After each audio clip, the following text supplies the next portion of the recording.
Hello everyone, this is Devesh Joshi. हम अपने geography के क्लास 12 के पॉपुलेशन चैप्टर को कर रहे थे। पार्ट 3 को भी स्टार्ट करते हैं।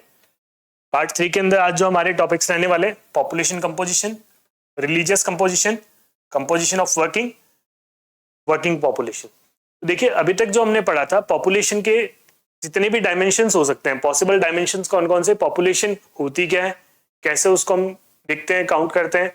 देन उसके बाद में हमने उसके डिस्ट्रीब्यूशन की, डेंसिटी की, उन सब फैक्टर्स की बात करी। पॉपुलेशन को इंपैक्ट करने वाले कौन कौन से फैक्टर्स हो सकते हैं, पॉपुलेशन ग्रोथ कर रही है, पॉपुलेशन डिक्लाइन हो रही है, उन फैक्टर्स को कौन कौन से। उसके बाद में इस तरीके से करते हुए हम चैप्टर के इस पार्ट 3 के अंदर आते हैं, जहां पे पॉपुलेशन के डिफरेंट डिफरेंट कंपोजिशंस को हमें डिस्कस करना है। अब कंपोजिशन का मतलब क्या होता है, पॉपुलेशन एक लिमिटेड एरिया के अंदर ना होके इंडिया जैसे एक डाइवर्स कंट्री के अंदर बहुत डिफरेंट डिफरेंट कैरेक्टरिस्टिक्स भी रखती है। डिफरेंट कैरेक्टरिस्टिक्स का मतलब, आप कश्मीर के अंदर जाओगे तो कश्मीर के अंदर कश्मीर का अपना एक पूरा कल्चर है, वहां की अपनी एक लैंग्वेज है, ठीक है। उसी तरीके से अगर आप नागालैंड के अंदर चले जाओगे, वहां पे भी सेम कल्चर और उनकी लैंग्वेज है डिफरेंट, ठीक है, उनका एक अलग क्यूजीन है। उसी तरीके से आप राजस्थान के अंदर जाएंगे एंड फिर आप तमिलनाडु के अंदर जाएंगे, तो पूरे इंडिया के अंदर आपको बहुत सारी सेक्टर्स में डाइवर्सिटी मिलती है। तो उस डाइवर्सिटी को हम समझते हुए पॉपुलेशन का कंपोजिशन समझेंगे, उसका क्या इंपैक्ट पड़ता है, किस तरीके से। यहाँ पे हम इन फैक्टर्स की भी बात करेंगे कि कितने मेल हैं, फीमेल हैं, चाइल्ड हैं, ठीक है, उन सब के बारे में भी हमें बात करनी है। हम विलेज के बारे में बात करेंगे कि एक विलेज का कंपोजिशन किस तरीके का है, एक सिटी का कंपोजिशन किस तरीके का है। उन सब फैक्टर्स को हम यहाँ पे लेके चलेंगे। तो रिलीजियस कंपोजिशन भी उसका एक सेक्टर आने वाला है कि इंडिया के अंदर रिलीजियस लेवल पे अगर हम देखें तो पॉपुलेशन किन किन सेक्टर्स में हम डिवाइड कर सकते हैं, कितने हिंदुइज्म से रिलेटेड हैं, कितने क्रिश्चियनिटी से, कितने मुस्लिम से, ठीक है। तो उन सारे सेक्ट्स को हम यहाँ पे रिलीजन्स के बारे में हम यहाँ बात करने वाले हैं। चलिए, तो हम स्टार्ट कर रहे हैं पॉपुलेशन कंपोजिशन। बट हमेशा की तरह हम एक बार पहले क्विक रिकैप ले लेते हैं जो हमने अभी तक लास्ट पढ़ा था। तो पार्ट 2 के अंदर जो हम बात कर चुके हैं उसको हम देख लेते हैं, क्या क्या थे हमारे टॉपिक्स।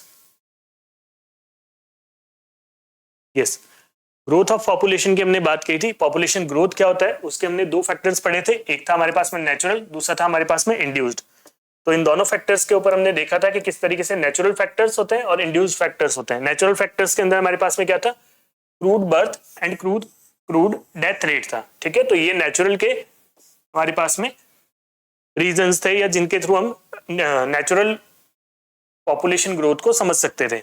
देन फिर हमारे पास में आया था इंड्यूस्ड रीजन। तो इंड्यूस्ड वाले के अंदर क्या था कि लोगों का इनवर्ड और आउटवर्ड मूवमेंट के बारे में बात हो रही थी। इनवर्ड और आउटवर्ड मूवमेंट को मैंने आपको बताया था। इंड्यूस्ड को आप कैसे समझ सकते हैं, आप माइग्रेशन ऑफ पॉपुलेशन के थ्रू आप इसको समझ सकते हैं, ठीक है। तो ये माइग्रेशन ऑफ पॉपुलेशन हमें क्या देगा, ये हमें इस बात को बता रहा होगा कि इंड्यूस्ड कंपोनेंट कौन सा है जो पॉपुलेशन ग्रोथ को इंपैक्ट कर रहा है, ठीक है।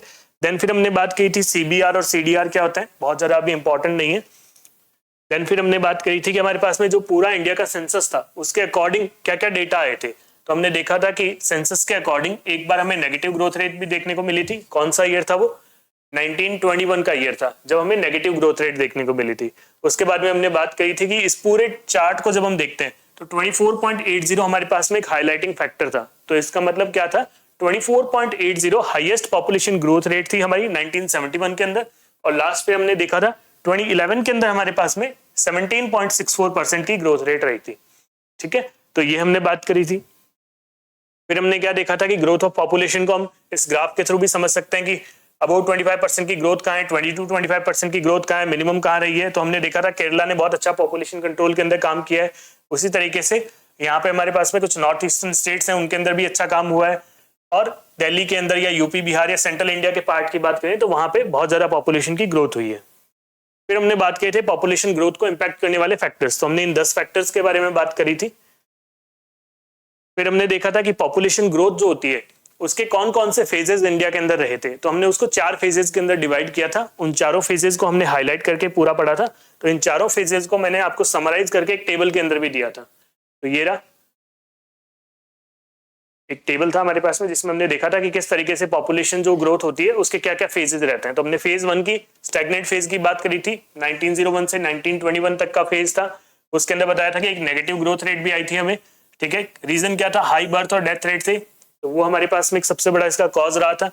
देन फिर स्टडी ग्रोथ का हमारे पास में एक फेज आया था 1921 से 1951, बिफोर इंडिपेंडेंस था ये वाला फेज भी, ठीक है। तो इसके अंदर हमारे पास में मोर्टेलिटी रेट कुछ कम हुई थी, उसकी वजह से हमें कुछ इंप्रूवमेंट देखने को मिला था कि पॉपुलेशन की ग्रोथ होना स्टार्ट हो गई है। जो नेगेटिव रही थी, पॉपुलेशन डिक्लाइन हुआ था, वो वाला सिनेरियो यहाँ नहीं हुआ था, बर्थ रेट भी इंप्रूव हुई थी। ठीक है, फिर बाद हमने बात कही थी उसके बारे में पॉपुलेशन एक्सप्लोजन की। 1951 से 1981 वाला फेज हमारे पास में था। उसके अंदर हमने देखा था कि मोर्टेलिटी रेट बहुत ज्यादा कम हो गई थी, फर्टिलिटी रेट बहुत हाई हो गई थी, और पॉपुलेशन की ग्रोथ जो हुई थी सबसे ज्यादा यहाँ हुई थी। तो पॉपुलेशन एक्सप्लोजन हमने बात करी थी यहाँ पे, पॉपुलेशन एक्सप्लोजन। ठीक है, तो पॉपुलेशन एक्सप्लोजन जैसी चीज भी हमने यहाँ पे देखी थी इस फेज के अंदर ही। फेज 4 के अंदर हमने डिसेलरेटिंग ग्रोथ की बात की थी, तो वहां पे हमने पता लगा था कि जो पॉपुलेशन एक्सप्लोजन हुआ था उसके बाद में पॉपुलेशन की ग्रोथ धीरे धीरे कम होने लगी है। ठीक है, तो ग्रोथ कम होने लगी थी, उसका भी हमने यहाँ पे ट्रेंड देखा था कि downward trend at population growth in this. ठीक है, तो ये हमने पॉपुलेशन ग्रोथ के जितने भी फेजेस थे उन सब के बारे में बात करी थी।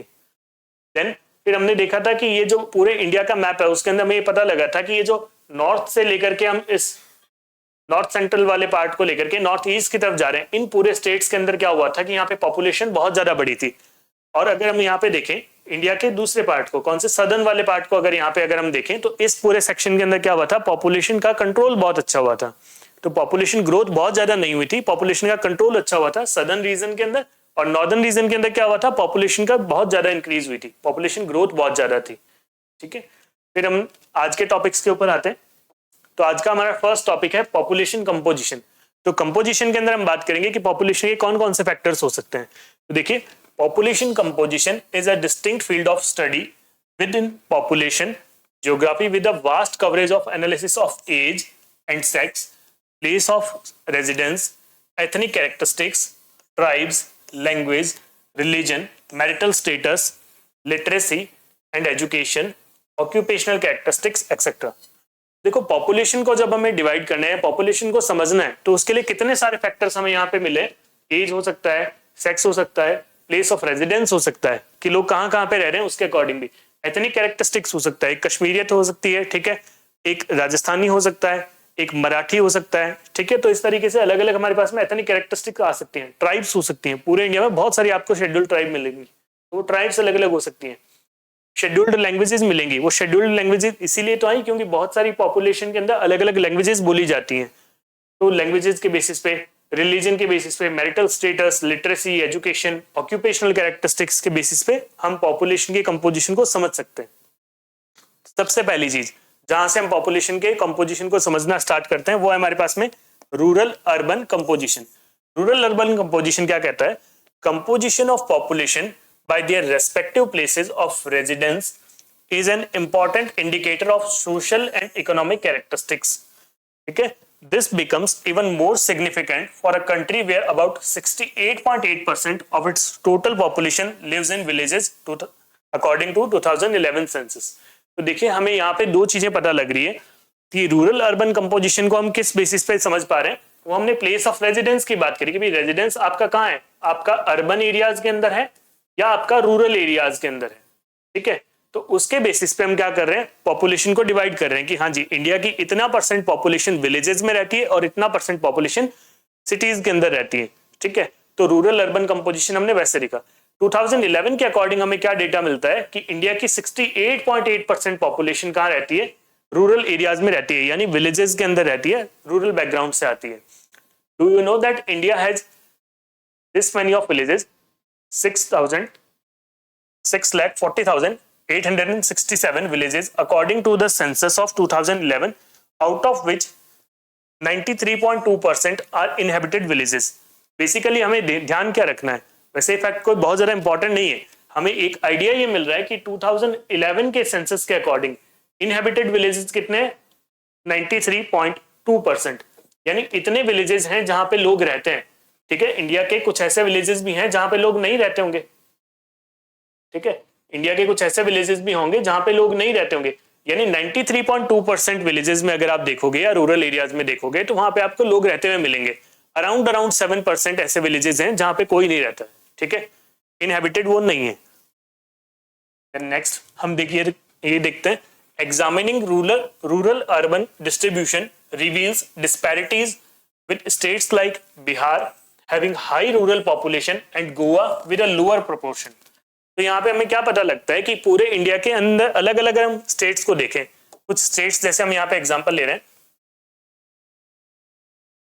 अगर आप एक एग्जांपल लेकर के चले, कौन कौन से स्टेट्स को लेकर चल रहे हैं, आप बिहार को लेकर के चल रहे हैं, ये रहा आपका बिहार, ठीक है, ये रहा आपके पास में बिहार वाला रीजन, ये बिहार है, और इस तरफ आपके पास में आ गया गोवा। तो बिहार और गोवा के अंदर यहाँ तो क्या है, हाईएस्ट पॉपुलेशन जो है ना, हाईएस्ट पॉपुलेशन कौन से सेक्टर से बिलोंग करती है, वो करती है रूरल बैकग्राउंड से, ठीक है, रूरल बेसिस। और यहाँ पे आपके पास में क्या है, लो रूरल बेसिस। ये हम किस बेसिस पे बात करें, पूरे इंडिया को देखें तो सबसे ज्यादा रूरल पॉपुलेशन कौन से स्टेट के अंदर है, तो वो है आपका बिहार। एंड देन अगर हम बात करें पूरे इंडिया के अंदर ऐसा कौन सा स्टेट है जहां पे सबसे कम रूरल पॉपुलेशन है, तो वो है आपका गोवा, ठीक है। तो दो स्टेट्स आपको ध्यान में रखनी है, जहां पे सबसे ज्यादा रूरल पॉपुलेशन है आपके पास में, वो है बिहार, और फिर है गोवा जहां पे सबसे कम रूरल पॉपुलेशन है, ठीक है।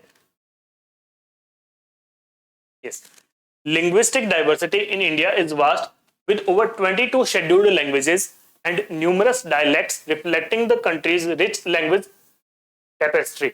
तो देखिए यहाँ पे क्या बता रहा है हमें, इंडिया के अंदर 22 शेड्यूल्ड लैंग्वेजेस है। शेड्यूल्ड लैंग्वेजेस कौन सी हैं, जिनको गवर्नमेंट ऑफ इंडिया ने एक पर्टिकुलर शेड्यूल के अंदर रखा हुआ है, ठीक है।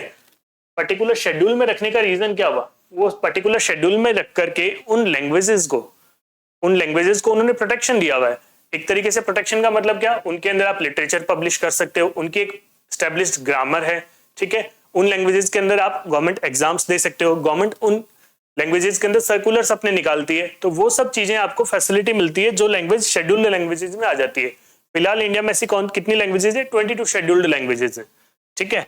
Then religious composition is significant with Hindus being a majority, Muslims concentrated in specific regions and other religious groups contributing to India's diverse religious landscape।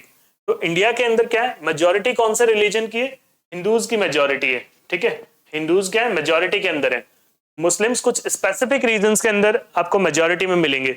इसी तरीके से क्रिश्चियंस भी आपको कुछ स्पेसिफिक एरियाज के अंदर मेजॉरिटी में मिलेंगे। वो कौन कौन से एरियाज हैं उनके बारे में हम बात करेंगे आने वाले स्लाइड्स के अंदर, ठीक है। तो occupational characteristics reveal a shift from agriculture to non-farm sectors impacting the country's economic structure। तो देखिए अब हमें क्या यहाँ पे शिफ्ट देखने को मिलता है। इंडिया कैसे एक कंट्री था, एग्रीकल्चरल कंट्री था, ठीक है। इंडिया के अंदर मेजॉरिटी ऑफ पीपल जो एसोसिएटेड है वो किससे, एग्रीकल्चरल सेक्टर से एसोसिएटेड थे। अब धीरे धीरे यहाँ से शिफ्ट होकर के नॉन फार्म सेक्टर के अंदर आ रहे हैं। नॉन फार्म सेक्टर्स कौन से हो गए, जैसे हमारे पास में इंडस्ट्रियल सेक्टर हो गया, तो इंडस्ट्रीज के अंदर बहुत सारे लोगों को एम्प्लॉयमेंट मिल रहा है। सर्विस सेक्टर उसके अंदर बहुत सारे लोगों को एम्प्लॉयमेंट मिल रहा है। तो लोग एग्रीकल्चर, या अगर हम बात करें एग्रीकल्चर के बेसिस पे जितनी भी इंडस्ट्रीज हैं उनसे बाहर आ रहे हैं, इंडस्ट्रियल सेक्टर के अंदर और सर्विस सेक्टर के अंदर आते जा रहे हैं, ठीक है। तो ये हम ऑक्यूपेशनल बेसिस पे भी डिवाइड कर सकते हैं। Then the states like Bihar and Sikkim have very high percentage of rural population. The states of Goa and Maharashtra have only little over half of their total population residing in villages। ठीक है, तो अब देखो अलग अलग स्टेट्स में अलग अलग पैटर्न देखने को मिल रहा है। किस तरीके का पैटर्न मिल रहा है, बिहार और सिक्किम में तो क्या है, रूरल पॉपुलेशन बहुत ज्यादा है। बिहार और सिक्किम में क्या है, रूरल पॉपुलेशन बहुत ज्यादा है, very high percentage of rural population, ठीक है। The states of Goa and Maharashtra have only little over half of their population residing in villages, ठीक है। तो महाराष्ट्र और गोवा के अंदर तो बहुत कम परसेंटेज, यानी उनकी हाफ पॉपुलेशन 50% के आसपास ही जो उनकी पॉपुलेशन है वो गांवों में रहती है। लेकिन बिहार और सिक्किम के अंदर मोर देन 60-70%, मतलब मेजोरिटी उनका कहाँ है, गांवों के अंदर रहती है पॉपुलेशन, रूरल एरियाज के अंदर रहती है, ठीक है। The union territories on the other hand have smaller proportion of rural population except Dadra and Nagar Haveli 53.38%। Dadar and Nagar हवेली को अगर आप छोड़ दें तो उसके अलावा जितने भी साथ हमारी यूटीज है उन सब के अंदर आपको कॉमन पैटर्न देखने को मिलेगा कि वहां पे रूरल पॉपुलेशन कम है, ठीक है। UT accept Dadra and Nagar हवेली, ठीक है। तो इसके अंदर आपको क्या देखने को मिलेगा, यहां सब के अंदर कौन सी अर्बन पॉपुलेशन बहुत ज्यादा हाई है, ठीक है। तो ये बात को हमें ध्यान रखना है, एक्सेप्ट दादर एंड नागर हवेली। ये सारी हम बात करें 2011 के सेंसस के according. Then the size of villages also varies considerably it is less than 200 persons in the hill state of northeastern India, western Rajasthan, run of Kutch, and as high as 17,000 persons in the states of Kerala and parts of Maharashtra. Basically इसको हम दो parts में अगर यहाँ पे समझें,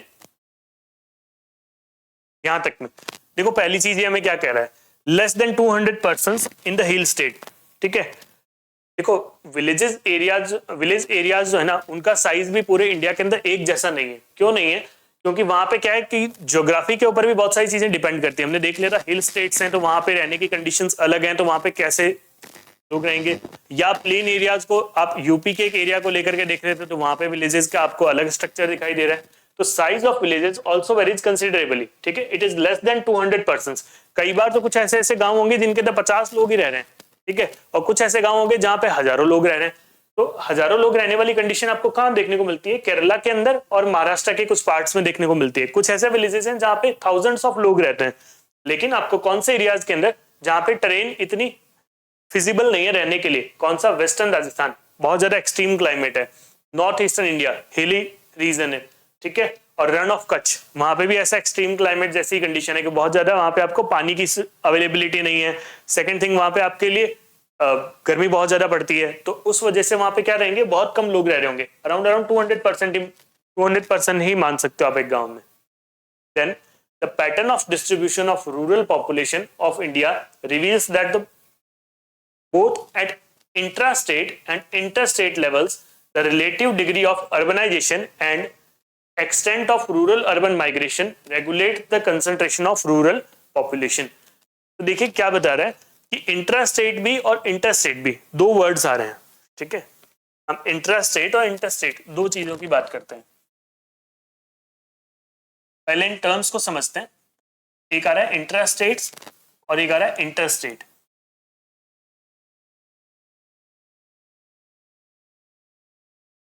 ठीक है, इंट्रा स्टेट तो यानी अगर मान लीजिए मैं आपको एक एग्जांपल देता हूं कि मैंने अगर मान लीजिए राजस्थान को लिया है, ठीक है। राजस्थान के ही मान लो कोई एक यहाँ पे कोई डिस्ट्रिक्ट हो सकता है, मान लीजिए मैंने ले लिया जैसलमेर, ठीक है। और एक राजस्थान के अंदर मान लीजिए मैंने यहाँ पे कोई एग्जाम्पल ले लिया कोटा का, ठीक है। राजस्थान के अंदर ही मान लीजिए कोई दो हमारे पास में डिस्ट्रिक्ट्स हैं। इन दोनों डिस्ट्रिक्ट्स के अंदर ही हमें वेरिएशन देखने को मिल सकता है कि कोटा का कोई एक विलेज है, ठीक है, इसकी पॉपुलेशन और जैसलमेर के एक विलेज की पॉपुलेशन, इन दोनों की पॉपुलेशन के अंदर डिफरेंस आ सकता है, ठीक है।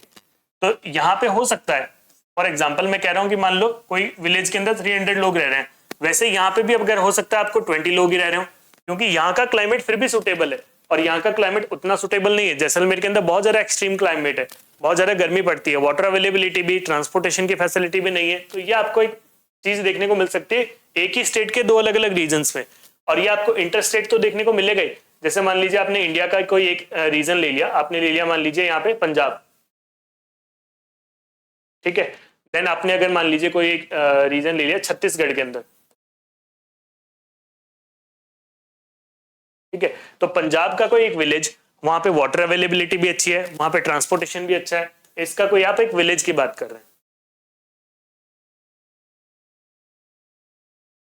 मान लीजिए पंजाब के कोई एक विलेज में आपको हो सकता है कि मतलब 1000 लोग भी मिल जाए, ठीक है। वही आप छत्तीसगढ़ के एक विलेज के अंदर देखेंगे, हो सकता है आपको बेरली 500 लोग ही मिले। रीजन क्या है? 500-600 लोग ही मिले। रीजन क्या है? वहां तो एक तो ट्रांसपोर्टेशन की फैसिलिटी नहीं है, ठीक है, वहां पे अच्छे एजुकेशन नहीं है, सोशियो इकोनॉमिक फैक्टर्स भी वहां पे होते हैं। तो एक विलेजेस के अंदर इस तरीके से हमें चेंजेस देखने को मिल सकते हैं। हो सकता है दो अलग अलग स्टेट्स के विलेजेस में भी डिफरेंस देखने को मिले, और एक ही स्टेट के दो अलग अलग पार्ट्स के अंदर भी हमें स्टेट्स में भी अगर हम विलेजेस में कंपैरिजन करें तो वो हमें डिफरेंस देखने को मिल सकता है। तो ये इसका कहने का मतलब हुआ, ठीक है। इंटर स्टेट लेवल पे भी और हमें क्या है, इंट्रा स्टेट लेवल पे भी डिफरेंस देखने को मिलता है। ये अर्बन पॉपुलेशन हो सकता है यहाँ पे कुछ अलग हो, जैसे हो सकता है जैसलमेर के अंदर जितनी अर्बन पॉपुलेशन नहीं है उससे बहुत ज्यादा अर्बनाइज पॉपुलेशन यहाँ पे है। इसका हो सकता है ना कि 80% पॉपुलेशन ही क्या है, अर्बनाइज पॉपुलेशन है, लेकिन यहाँ पे हो सकता है 30% पॉपुलेशन ही अर्बन पॉपुलेशन हो, यहाँ पे रूरल पॉपुलेशन ज्यादा हो, यहाँ पे रूरल पॉपुलेशन बहुत कम हो।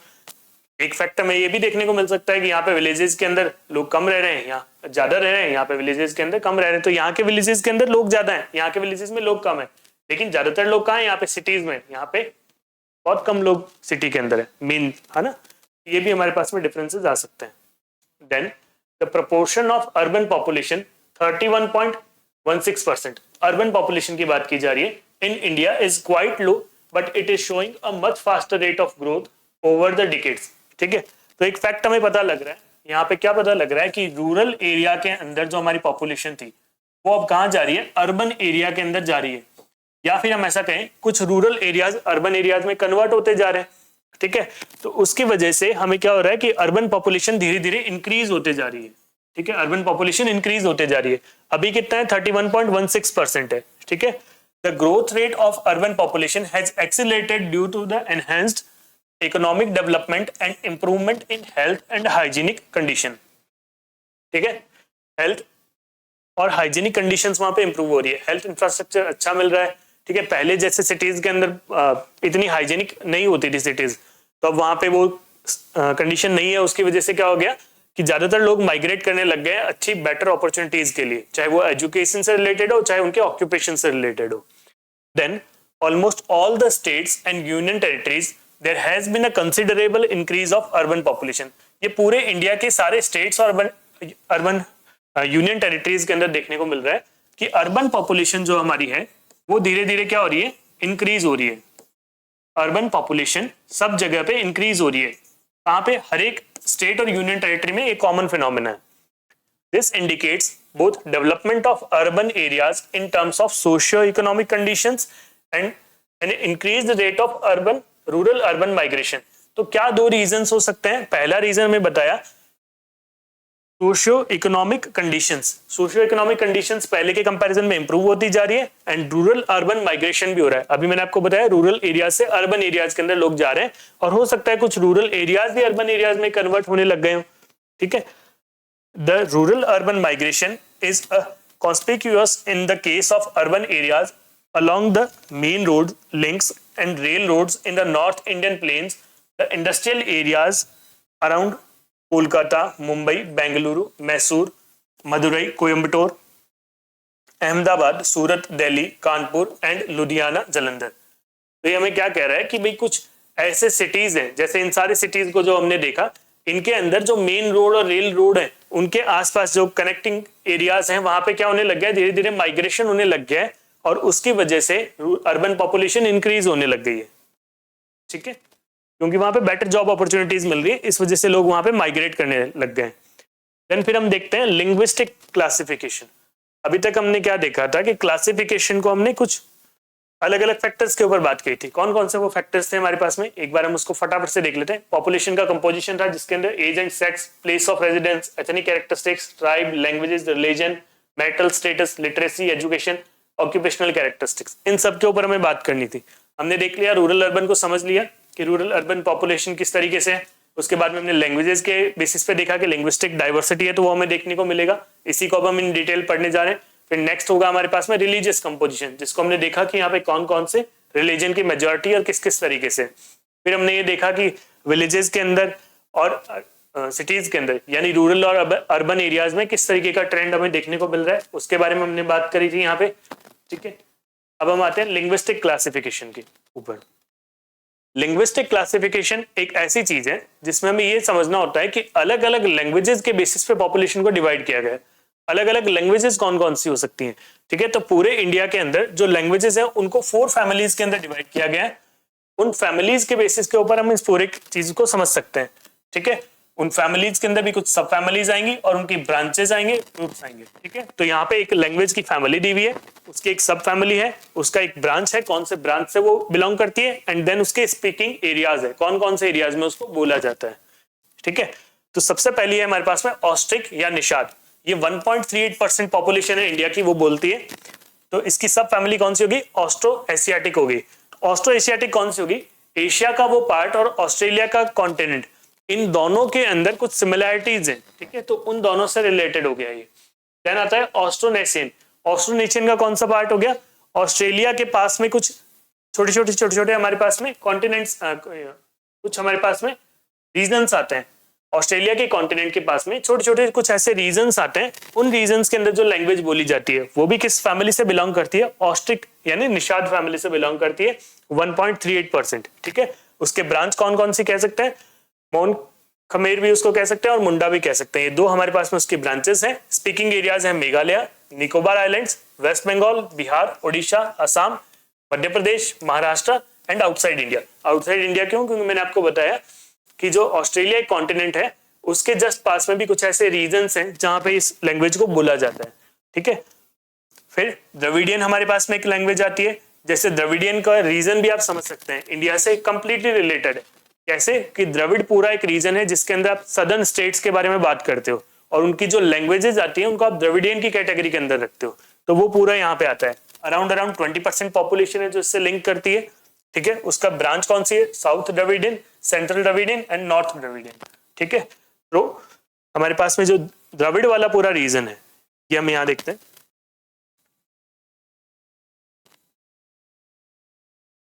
ये देखिए, ये जो पूरा सदर्न इंडिया का ये जो पूरा सेक्शन आ रहा है, ठीक है ना, इस पूरे सेक्शन को अगर हम यहाँ पे देखें, इसको नॉर्थ, सेंट्रल और साउथ के अंदर 3 कैटेगरीज के अंदर डिवाइड करके और उसके बाद में इस द्रविड़ लैंग्वेज को यहाँ पे समझा जा सकता है। तो यहाँ पे मोस्टली कौन कौन सी लैंग्वेज आ जाएंगी?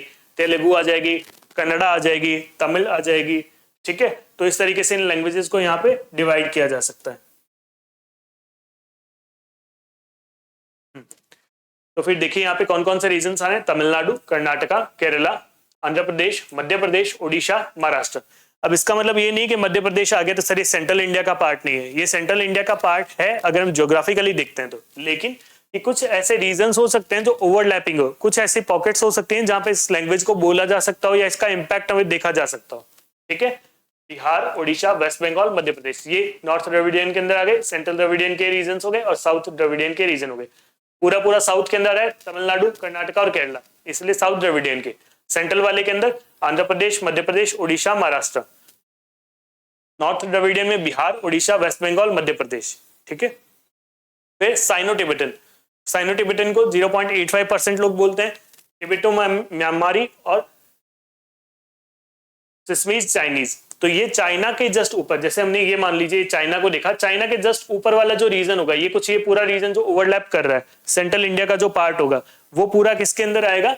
ये आएगा हमारे पास में सियामीज चाइनीज के अंदर आएगा। और उसके बाद में टिबेटो म्यांमारी, ये जो है टिबेट और म्यांमार का जो रीजन ओवरलैप कर रहा है वो इसके अंदर आ जाएगा।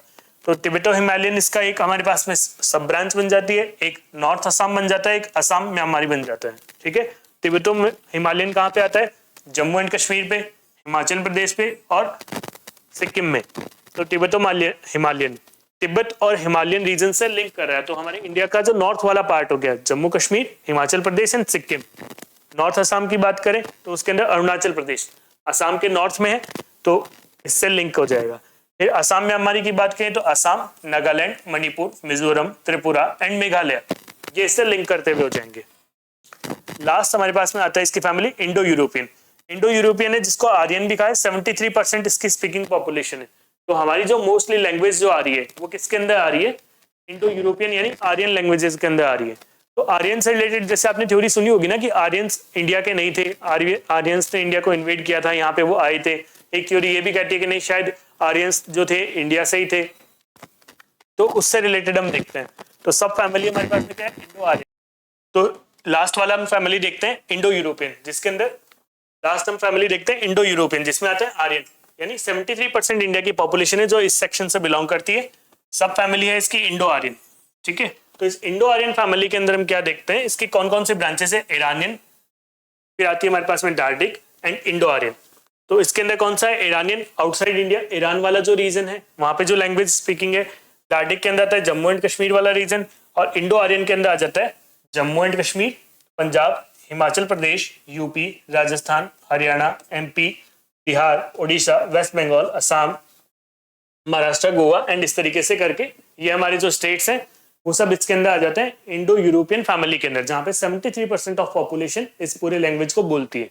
ठीक है, बहुत ज्यादा इंपॉर्टेंट नहीं है, लेकिन हमें एक ब्रीफ आइडिया रहना चाहिए कि लैंग्वेज के बेसिस पे अगर हम देखें तो किस तरीके से हम पूरे इंडिया की लैंग्वेजेस को समझ सकते हैं, कैसे लैंग्वेज के बेसिस पे हम क्लासिफिकेशन कर सकते हैं, कौन कौन से इसके फैमिलीज हैं और कौन कौन से इसके ब्रांचेस हैं।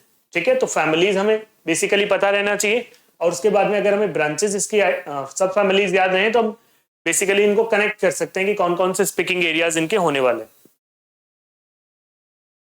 यस, देन हमारे पास में रिलीजियस कंपोजिशन। अब रिलीजियस कंपोजिशन हमें क्या बताता है कि इंडिया के अंदर इतनी बड़ी पॉपुलेशन है, इतना बड़ा इंडिया है, तो ऐसा तो है नहीं कि एक ही फेथ को मानने वाले लोग यहाँ पे रहते होंगे। हर एक कंट्री के अंदर कुछ ना कुछ ऐसी पॉपुलेशन होती है जो डिफरेंट फेथ को फॉलो करती है, और इंडिया एक ऐसी डाइवर्स कंट्री है जहाँ पे आपको हर फेथ के लोग मिलेंगे, ठीक है। इनफैक्ट पूरे वर्ल्ड के अंदर इंडिया एक इतना यूनिक कंट्री है जहाँ पे आपको किसी भी कंट्री के अंदर इतनी ज्यादा रिलीजियस डाइवर्सिटी नहीं मिलेगी, वो इंडिया के अंदर है और सब आराम से रहते हैं, ठीक है। तो रिलीजियस कंपोजिशन में हम क्या बात करते हैं, religion is one of the most dominant forces affecting the cultural and political life of majority of Indians, since the religion virtually permeates into almost all the aspects of people's family and community life. देखिए काम की बात क्या है, Hindus are distributed as a major group, ठीक है। हिंदूज क्या है, मेजर ग्रुप है इन मैनी स्टेट्स, सारे स्टेट्स के अंदर हिंदूज मेजोरिटी के अंदर नहीं है, ये बात हमें ध्यान रखनी है। इन मैनी स्टेट्स की बात करिए, ठीक है ना। तो यहाँ से आपको एक फंसाने वाला क्वेश्चन बन सकता है, जो कॉम्पिटिटिव एग्जाम देते हैं उनको थोड़ा सा यहाँ ध्यान देने की जरूरत है। Hindus are distributed as a major group in many states, सारे स्टेट्स की बात नहीं हो रही है, ranging from 70 to 90% and above, कि बहुत सारे स्टेट्स में आपको 70 to 90% पॉपुलेशन मिल जाएगी हिंदूज, ठीक है। हो सकता है इससे थोड़ा कुछ ज्यादा भी हो, except the districts of states along the Indo Bangladesh border, Indo Pak border, Jammu and Kashmir, hill states of north east, in scattered areas of Deccan and Ganga plain, ठीक है। तो ये कुछ हमें रीजंस दिए हुए हैं कि यहाँ पे हिंदूज की मेजोरिटी हो सकता है आपको ना मिले, यहाँ पे दूसरे रिलीजन्स की मेजोरिटी आपको मिल सकती है। तो कौन कौन से एरियाज है इनको आप ध्यान से देखिएगा। अब रिलीजियस ग्रुप के अंदर अगर हम बात करें, हिंदूज कितना है, 79.8% है, मुस्लिम्स कितना है, 14.2% है, यानी फर्स्ट रैंक पे इंडिया के अंदर सबसे ज्यादा फॉलोड रिलीजन कौन सा है, हिंदुइज्म। सेकंड मुस्लिम्स है, थर्ड क्रिश्चियनिटी है, क्रिश्चियंस है 2.3%, ठीक है। फोर्थ है सिख 1.7%, फिफ्थ है बुद्धिस्ट 0.7%, सिक्स्थ है जैन्स 0.4%, ठीक है, एंड अदर रिलीजियस एंड परसुएशंस, ठीक है। तो ये आपके पास में आ जाएंगे 0.7%, और उसके बाद में एक ऐसा सेक्शन आता है जिन्होंने अपना कोई रिलीजन बताया हुआ नहीं है, ठीक है, वो नहीं जानते अपना रिलीजन के ऊपर अपना स्टैंड क्लियर नहीं करना चाहते हैं, या उनका खुद का क्लियर नहीं है, तो वो 0.2% के अंदर आ जाते हैं, ठीक है। 0.2 यानी 0.2% के अंदर आ गए। यस, तो टॉप रिलीजन्स के अंदर हमने बात कर ली। ये रहा हमारे पास में Hindus, Muslims, Christian, Sikhs, other religion, ठीक है, बुद्धिस्ट। अदर रिलीजन्स को अगर हम एक कैटेगरी माने तो वैसे अगर हम रिलीजन वाइज रखें तो बुद्धिज्म, ठीक है। फिर फोक रिलीजन, कुछ ऐसे भी होते हैं जहाँ पे लोग हिंदुइज्म को अपने आप से डायरेक्ट रिलेट नहीं करते हैं, लेकिन वो अपने आप को अलग बताते हैं, जैसे आदिवासी हैं बहुत सारे, ठीक है। ट्राइबल एरियाज के अंदर बहुत सारी जगह पे आप देखोगे वो खुद को ना तो हिंदूज बताते हैं, ना मुस्लिम्स बताते हैं, ना और किसी से लिंक करते हैं, वो अपना एक फोक रिलीजन अलग ही बता रहे होते हैं। तो उनको भी अगर आप एक मानो तो आपके पास में एक बहुत कंसिडरेबल नंबर ऑफ लोग हो जाते हैं, ठीक है। फिर जेंट्स, फिर इस तरीके से करके हमारे पास में अलग अलग कैटेगरीज आ जाती हैं, कुछ एथीस्ट भी आ जाते हैं जो लास्ट में आपने देखा ही था। फिर आता है हमारे पास में Muslims, the largest religious minority. Muslims क्या है, the largest religious minority. Minority कौन सी है, 50% जो कम है, जो वो सारी माइनॉरिटी है, ठीक है। Are the concentrated in Jammu and Kashmir, certain districts of West Bengal and Kerala, many districts of Uttar Pradesh, and in around Delhi and in Lakshadweep, they form majority in Kashmir Valley and Lakshadweep, ठीक है। Muslims की majority कौन कौन से regions के अंदर आपको मिल जाती है, एक तो कश्मीर वैली के अंदर, एक लक्षद्वीप के अंदर। ये दो रीजन्स ऐसे हैं जहां पे मुस्लिम्स की मेजोरिटी है, ठीक है। उसके अलावा हमारे पास में कुछ ऐसे रीजन्स भी आ जाते हैं वेस्ट बंगाल और केरला के अंदर जहां पे उनकी मेजोरिटी है, ठीक है। उत्तर प्रदेश के भी ऐसे कुछ डिस्ट्रिक्ट्स हैं जहां पे उनकी मेजोरिटी है, मुस्लिम्स की मेजोरिटी है। दिल्ली के अंदर भी कुछ ऐसा हमें देखने को मिलता है कुछ पॉकेट्स के अंदर। जम्मू कश्मीर के अंदर भी बहुत सारे डिस्ट्रिक्ट्स में ऐसा देखने को मिलता है। The Christian population is distributed mostly in rural areas of the country, ठीक है। ये बहुत इंटरेस्टिंग फैक्ट है, क्रिश्चियन पॉपुलेशन का है रूरल एरियाज के अंदर। The main concentration is observed along the western coast around Goa, Kerala, and also in the hill states of Meghalaya, Mizoram, Nagaland, छोटा Nagpur area and hills of Manipur. तो देखो एक चीज हमें समझ में आ गई कि नॉर्थ ईस्ट के रीजन के अंदर क्रिश्चियनिटी एक मेजॉरिटी रिलीजन है बहुत सारी जगह पे, ठीक है। फिर वेस्टर्न कोस्ट अराउंड गोवा, तो गोवा के अंदर पुर्तगालीज है ना सबसे पहले आए थे, ब्रिटिशर्स ने भी काफी टाइम तक वहां पे अपना इनफैक्ट पुर्तगालीज जो थे ना वो गोवा के अंदर ही फोकस रहे थे लास्ट तक जाते जाते, तो उन्होंने क्रिश्चियनिटी को बहुत ज्यादा वहां पे प्रमोट किया था।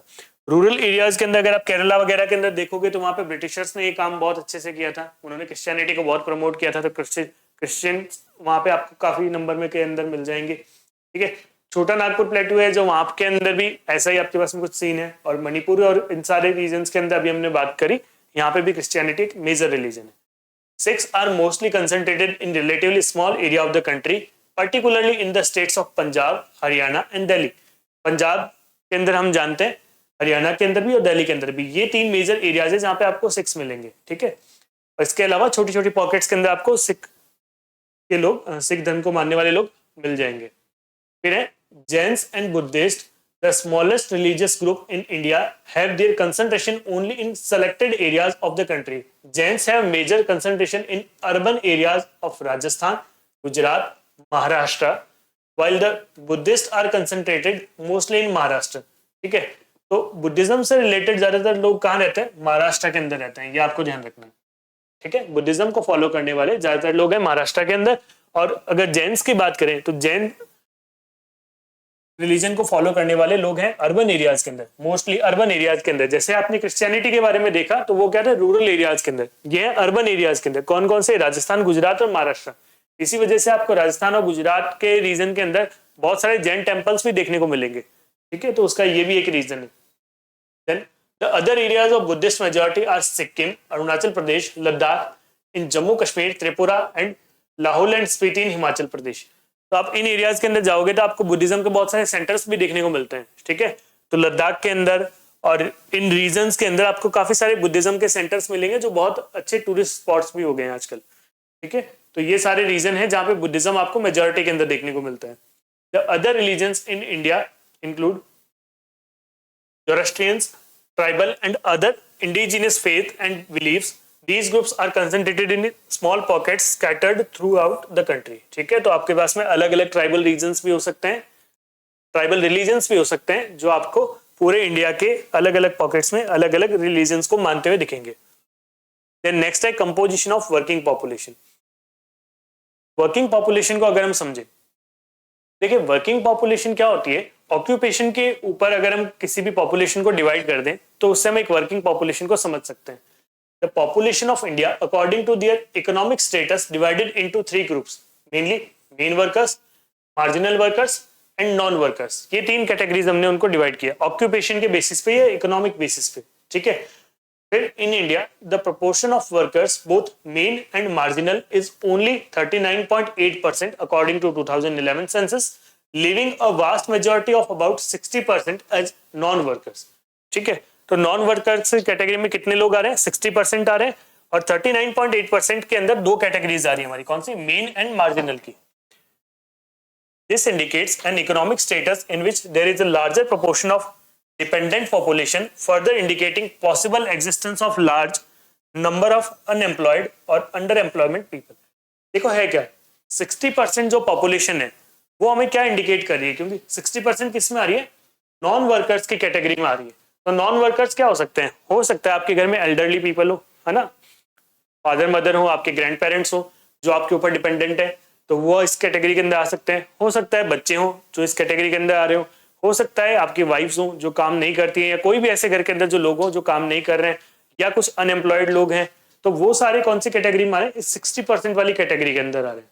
ठीक है, तो अब इसी से हमारे पास में एक क्वेश्चन खड़ा हो जाता है कि इंडिया के अंदर जो वर्किंग पॉपुलेशन है, तो उस वर्किंग पॉपुलेशन का क्या पार्टिसिपेशन रेट है? वर्क के अंदर कितना पार्टिसिपेशन रेट है?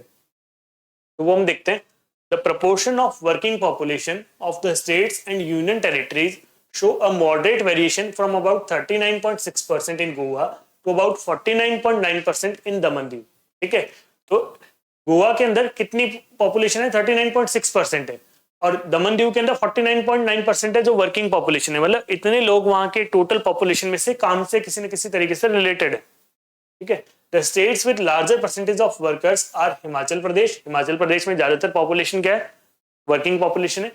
सिक्किम, छत्तीसगढ़, आंध्र प्रदेश, कर्नाटका, अरुणाचल प्रदेश, नागालैंड, मणिपुर एंड मेघालय। तो ये वो स्टेट्स हैं जहां पे वर्किंग पॉपुलेशन आपको सबसे ज्यादा देखने को मिलेगी। ठीक है, among the union territories, Dadar and Nagar Haveli and Daman and Diu have higher participation rate, तो यूटीज के अंदर देखें तो ये दो यूटीज हैं जिनके अंदर हायर पार्टिसिपेशन रेट है, यानी वर्किंग पॉपुलेशन इन एरियाज में आपको ज्यादा मिलेगी। कौन सी कैटेगरी के अंदर? यूनियन टेरिटरीज की कैटेगरी में। About 54.6% of total working population are cultivators and agricultural laborers, whereas only 3.8% of workers are engaged in household industries. ठीक है, तो 54.6% पॉपुलेशन क्या है, किससे रिलेटेड है? कल्टीवेटर्स। ठीक है, एग्रीकल्चर से रिलेटेड हो गया। ठीक है, तो पूरा एग्रीकल्चर सेक्टर का मैंने आपको जो बताया था स्टार्टिंग के अंदर कि एग्रीकल्चर के ऊपर डिपेंडेंट हमारी इकोनॉमी है, एग्रीकल्चर सेक्टर से बहुत सारे लोग आते हैं, तो 54.6% हो गए। और 3.8% कौन से हैं? हाउस होल्ड वर्क के अंदर है, हाउस होल्ड इंडस्ट्रीज के अंदर आते हैं। ठीक है, 41.6% are other workers including in non household industries, trade, commerce, construction and repair and other work. ठीक है, तो बाकी 41.6% रह गया, वो इन सारे सेक्टर्स के अंदर आ जाता है। यस, तो ये देखिए अब हमारे पास है पूरे इंडिया का ऑक्यूपेशनल स्ट्रक्चर दिया हुआ है अकॉर्डिंग टू 2011 सेंसस। मैंने कहा था आपके पास में एक क्वेश्चन है प्रिपेयर करके लाते हैं पॉपुलेशन का सेंसस जब होता है ना, तो सेंसस वाले टाइम पे जो उन्होंने क्वेश्चन प्रिपेयर किया होता है उन सबके थ्रू हमें डिटेल्स मिलती हैं। पॉपुलेशन से रिलेटेड जितनी डिटेल्स होगी ना सेंसस के अंदर आ जाएगी। तो ये पूरे इंडिया का एक चार्ट हमें दिया हुआ है कि कौन से स्टेट के अंदर कितना वर्किंग पॉपुलेशन है और उसके थ्रू हम सारी चीजों को समझ सकते हैं। ठीक है, देन फिर हमारे पास है promoting gender sensitivity through Beti Bachao Beti Padhao social campaign. तो गवर्नमेंट ऑफ इंडिया का एक बेटी बचाओ बेटी पढ़ाओ कैंपेन है जिसके थ्रू हमने ये बात करी थी कि मेल एंड फीमेल का जो रेशियो है, ठीक है, बहुत ज्यादा हेल्दी नहीं है। तो जो डिफरेंस इनके अंदर आ रहा है, तो फीमेल चाइल्ड को बचाने के लिए, उनको एनकरेज करने के लिए क्या बेटी बचाओ बेटी पढ़ाओ का एक कैंपेन गवर्नमेंट ऑफ इंडिया ने लॉन्च किया था। उसके अंदर क्या था? Division of society into male and female and transgender is believed to be natural and biological, but in reality there are social constructs and non-assigned to individuals which are reinforced by social institutions. ठीक है, consequently these biological differences becomes the basis of social differentiations, discriminations and exclusions.